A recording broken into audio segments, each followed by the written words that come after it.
The sun disappears and the world changes. For us, darkness is usually an inconvenience. We turn on a light, lock a door and go to sleep. But imagine living hundreds of thousands of years ago with no electricity, no walls strong enough to guarantee safety, and no artificial light beyond whatever your group could create. The moment the sun went down, the landscape became a completely different place. And somewhere beyond the darkness, predators were moving.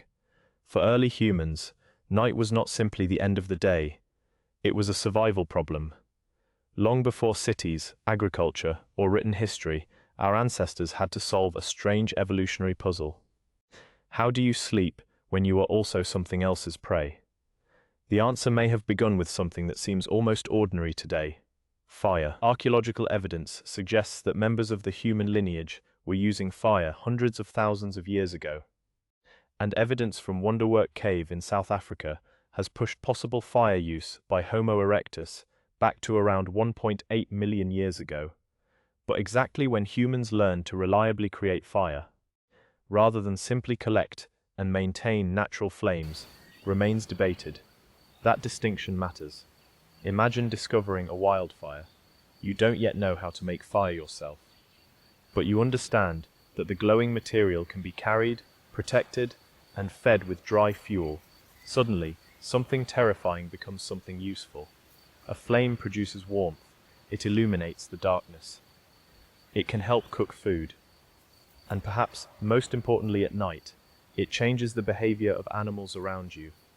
Researchers have long considered fire a possible defense against predators. Although exactly how effective it was, for particular predators and situations, is difficult to reconstruct from archaeology. But there was another danger that fire could not completely solve: sleep. When you sleep, you surrender awareness, your eyes close, your reactions slow, your body becomes vulnerable. And for an animal sleeping on the ground, that vulnerability could be enormous.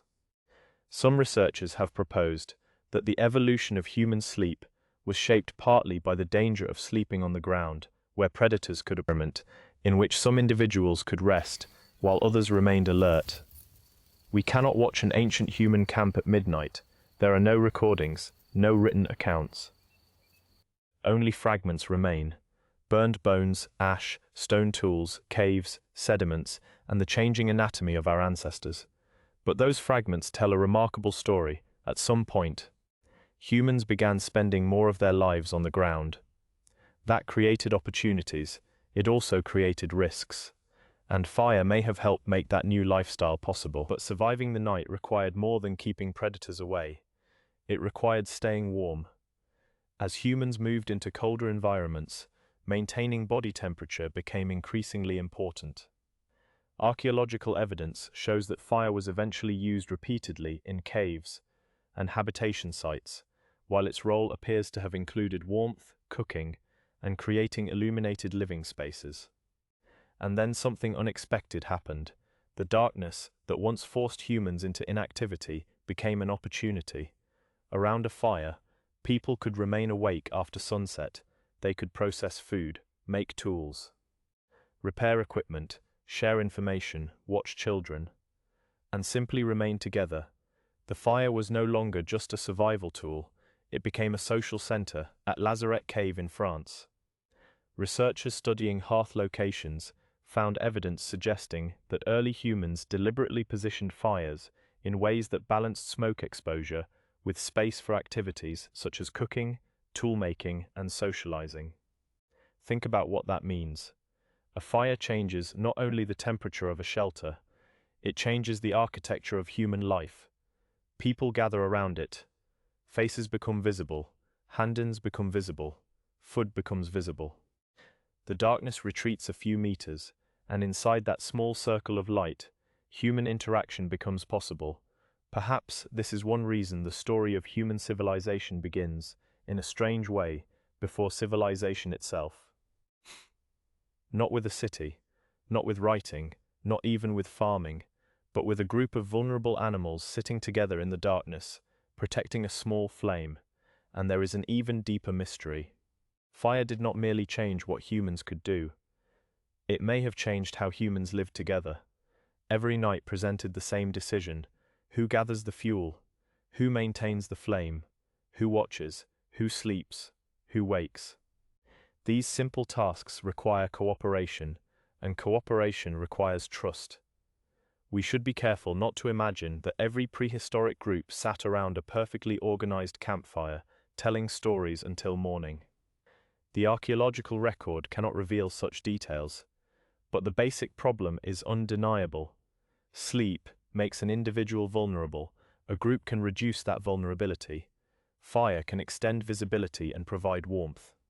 Together, those things may have created a safer nighttime environment than any individual could achieve alone. And perhaps that is the strangest part of the story. Humans did not conquer the night by making darkness disappear.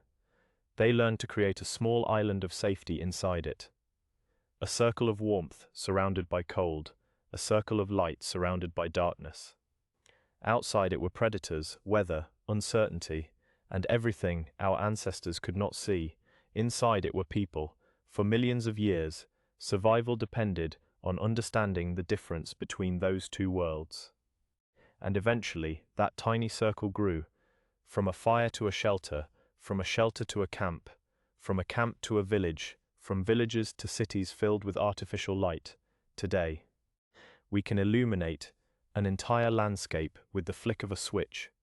But every artificial light we use is part of a much older human story, because long before we learned how to light the world, our ancestors learned something more fundamental: how to keep a small flame alive when everything around them disappeared into darkness.